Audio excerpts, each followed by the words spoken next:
السلام علیکم ورحمۃ اللہ وبرکاتہ۔ محترم ناظرین اکرام، سورہ رعد ایک 13واں نمبر والی یہ سورت، اور اس کا معنی یعنی وہ سورہ جس کے اندر رعد کا ذکر آیا ہے، یعنی کہ بجلی یا بجلی کی کڑک۔ اور اس سورہ کے اندر خاص طور سے ایمفاسائز کیا گیا ہے آلاء اللہ، توجہ دے کر سمجھایا گیا ہے آلاء اللہ، یعنی اللہ سبحانہ وتعالیٰ کی وہ نعمتیں اور وہ اللہ سبحانہ وتعالیٰ کی طرف سے دی گئی ساری نعمتیں جو کائنات میں آپ کو نظر آتی ہیں، آفاق میں، انفس میں، کائنات میں یا اپنے جانوں کے اندر، اور ظاہری طور پہ جو مشاہدے کے طور پر سمجھ میں آتی ہے۔ گزشتہ صورتوں میں تاریخی دلائل دے دے کر سمجھایا گیا ہے، چاہے وہ سورہ ہود کا معاملہ ہو، چاہے سورہ یوسف کا معاملہ ہے، اور اس سے پہلے سورہ یونس، سورہ ہود، سورہ یوسف میں۔ لیکن یہاں سے آپ غور کریں گے، اس سورہ کے اندر کائنات کی نشانیوں پر غور کرتے ہوئے کفار قریش کو سمجھایا جا رہا ہے کہ کائنات کی نشانیوں پر غور کرو کہ آخر ان کا پیدا کرنے والا کوئی تو ہوگا۔ اس سے پہلے امر القیس نے گھوڑوں کے بس بیان کیے، اور معلقات کے اندر گھوڑوں کے بس بیان کرتے ہوئے کائنات کا، پہاڑوں کا، بادلوں کا، کھیتوں کا، کھنڈرات کا بس بیان کرتے تھکتے نہ تھے، لیکن ان سب چیزوں کو بنانے والا کون ہے وہاں تک پہنچ نہیں پائے۔ تو آج بھی ہم دیکھتے ہیں کہ نیوٹن نے لوگوں کو گرتے ہوئے سیب کے ذریعے سے گریوٹی کو تو منوا دیا ہے، لیکن یہ کائنات کے ذریعے سے نادکنے والے اللہ سبحانہ و تعالی، یعنی وہ خالق تک پہنچنے میں قاصر رہا، خالق کا تعارف حاصل کرنے میں قاصر رہا۔ تو ایسا کیوں ہوتا ہے؟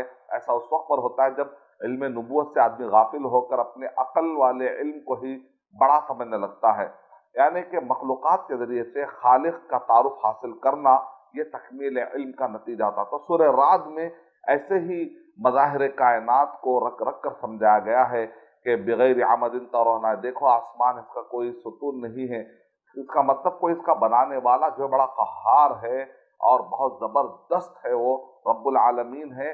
نہ صرف کائنات کے خالق ہونے کا پتہ دیتا بلکہ یہ بھی پتہ دیتا ہے کہ وہ خالق بڑا زبردست ہے۔ اور اسی طریقے سے وفی الارض قطع متجاورات، زمین کے اندر کے جو پرتیں ہیں اور اسی طرح اس کے جو لیئرز ہیں، اس کے اندر آپ غور کر کے دیکھیں تو آپ کو یہی زمین سے جو ہے الگ الگ رنگ کے اور الگ الگ مزے کے میوے اور ترکاریاں نکلتی ہیں، جس کا بھی ماء واحد۔ لیکن تعجب کی بات یہ ہے کہ پانی تو پھر ایک ہی ہے، ایسا نہیں کہ لال پانی یا ہرا پانی یا میٹھا پانی یا کھارا پانی۔ آپ دیکھتے ہیں کہ مزے الگ ہوتے ہیں، آم کا مزہ الگ ہے، جام کا مزہ الگ ہے، لیکن یسقیٰ بماء واحد ونفضل بعضها على بعض في الأكل۔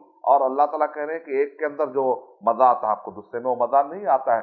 تو کائنات پر غور کرنے پر ابھارا جا رہا ہے۔ تو سورہ رعد کے اندر نظر آنے والی چیزوں کو بار بار بنیاد بنایا گیا۔ اس کے اندر قرآن مجید کا پاور بتایا گیا ہے اس سورہ کے اندر کہ وَلَوْ أَنَّ قُرْآنًا سُيِّرَتْ بِهِ الْجِبَالُ وَقُطِّعَتْ بِهِ الْأَرْضُ وَكُلِّمَ بِهِ الْمَوْتَىٰ، کہ قرآن مجید میں اللہ تعالیٰ چاہتے تو ایسا پاور بھی بتا سکتے کہ قرآن لے کر اشارہ کرے تو پہاڑ چلنے لگتے اور جو ہے مردار اٹھنے لگتے، لیکن اللہ سبحانہ و تعالیٰ نے ساری چیزیں نہیں بتائی، ورنہ پھر ایگزام کیا ہوتا؟ ایگزام تو یہی ہے کہ اللہ سبحانہ و تعالیٰ کو بندے جو الذین یؤمنون بالغیب، کہ وہ غیب کی بنیاد پر ایمان لائے۔ ایسے سارے چیز دیکھنے کے بعد تو کوئی بھی ایمان لائے گا تو اس ایمان کی کیا حیثیت ہے؟ اس ایمان کی حیثیت ہے جو غیب کے باوجود بڑا قوی ایمان ہوتا ہے۔ اس سورہ کے اندر اگر آپ غور کر کے دیکھیں گے تو جگہ جگہ پر اللہ تعالیٰ نے مثالیں دے دے کر سمجھا، شرک پر ضرب پڑتی ہے، اور جو آخرت کا انکار کرتے ہیں ان کو کہا کہ جب یہ پودے آ سکتے ہیں، مری ہوئی زمین کے بعد لہلہاتی سبزی آ سکتی ہے، تو ارے انسان تو کیوں نہیں آ سکتا؟ اس انداز میں بھی اس کے اندر سمجھایا گیا ہے۔ جنت کی جو نہریں ہوتی، مختلف قسم کی نہروں کا بھی اس کے اندر ذکر ملتا ہے، اور جنت کس طریقے سے ہوگی، جہنم کس طریقے سے ہوگی، اس کا ایک چھوٹے پیمانے پہ اس کے اندر ایک تعارف بھی کروایا گیا، ایک آسان انداز میں، مختصر انداز میں تعارف بھی کروا دیا گیا، وہ بھی ملے گا۔ اس کے اندر نفع پہنچانے والا انسان اور نقصان پہنچانے والا انسان، اللہ تعالیٰ زمین پر کیسے اس کو تھما دیتے ہیں، جو نفع پہنچاتا ہے اور جو نقصان پہنچاتا ہے، کیسے خس و خاشاک کی طرح اس کو جو ہے ایک پانی پر بلبلوں کی طرح اس کو ختم کر دیتے ہیں، اس کی کوئی حیثیت نہیں ہوتی۔ یہ ساری مثالیں سورہ رات کے اندر بتا دی گئی، یعنی کہ مطلب ہے کہ اللہ کی نعمتوں کا شکر ادا کرو، اس پر غور و فکر کر کے خالق کا تعارف حاصل کرو۔ میں اللہ تعالیٰ سے دعا کرتا ہوں کہ اللہ سبحانہ و تعالیٰ ہمیں ان ساری صورتوں سے اسباق اور ہدایات لینے توفیق عطا فرمائے، آمین۔ وآخر دعوانا الحمد للہ رب العالمین۔